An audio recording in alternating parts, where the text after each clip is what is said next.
If you're thinking about buying one of these Bass Raider plastic boats made by Pelican, proceed with caution. You're still heading in the right direction. These boats are popular for a reason. They are lots of fun, but there's one thing that can make them dangerous straight from the factory. More about that in a minute. One of the first mods you're going to want to do to this boat is to put some kind of flooring over the stock flooring. The stock flooring is noisy and that spooks fish. The raised flooring, while good for keeping spray below foot level, is very uncomfortable to bare feet.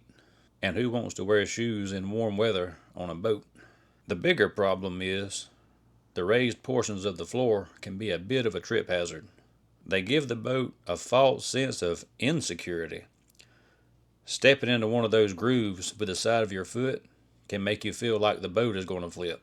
In reality, you're just more likely to lose your balance and fall out of the boat while it remains upright.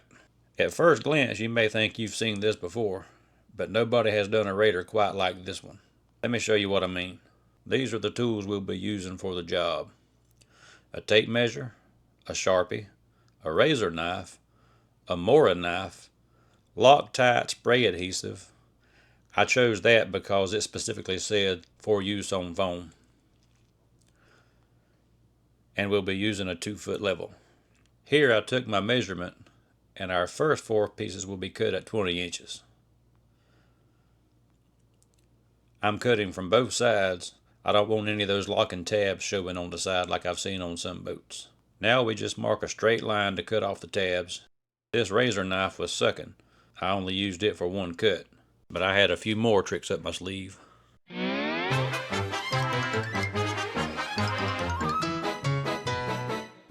Next I used my Mora knife.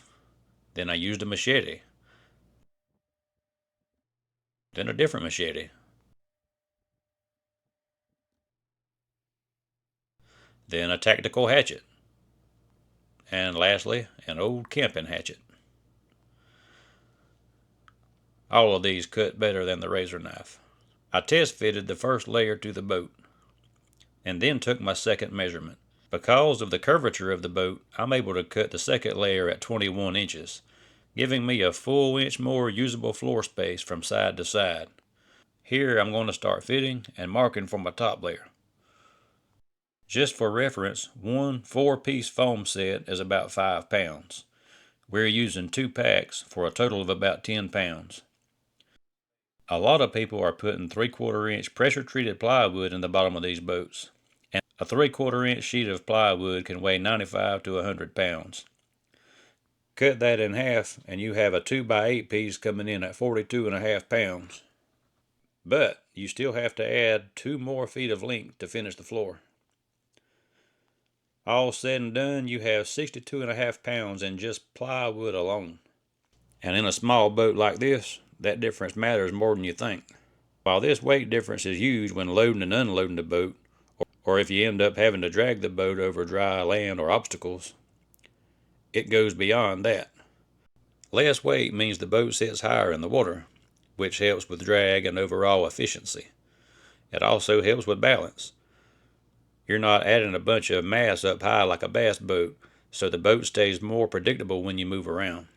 And if you're running a small outboard or even just a trolling motor, you'll feel the difference. Better response, easier control, and you're not working the motor as hard or draining your battery as fast. So yeah, this ain't just about comfort. It's about getting the benefits of a solid floor without sacrificing the performance of the boat. Okay, back to the build. Notice I laid the top piece on the table upside down. Then I started adding what will be the bottom layer on top of it.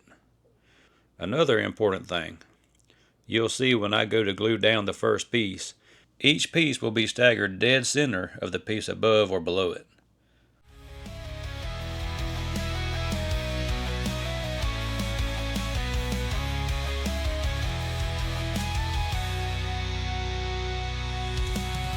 I told you I didn't want to fight, but you wouldn't hear my voice. You took my words for weakness, and you left me without a choice. You forced my fist upon you in that junior's parking lot.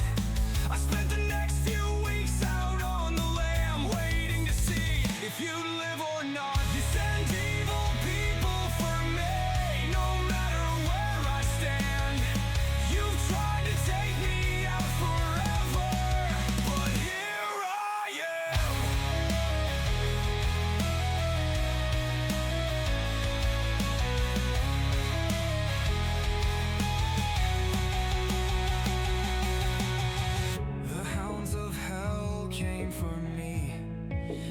ripped my head to shreds, but my father came to help me.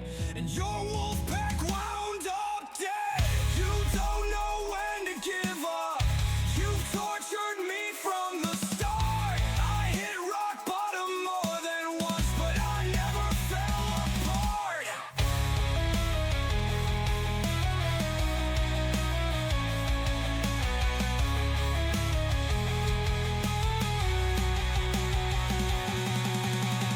You send your evil for me, no matter where I stand. But until my father takes me home, here I am.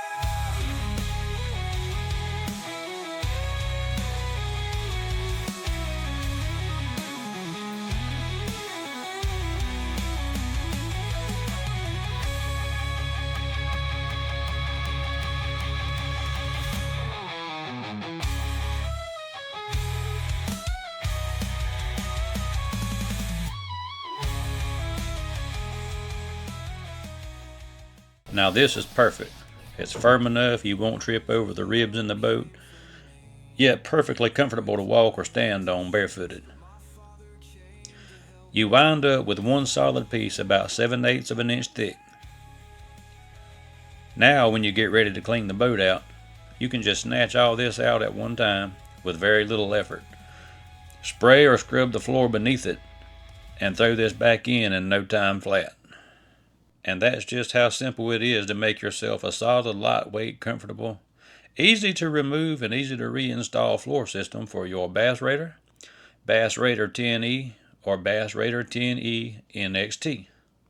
If you're thinking about putting flooring in your Raider, I highly recommend using this method. If you have a better flooring solution or any recommendations, I'd love to hear them.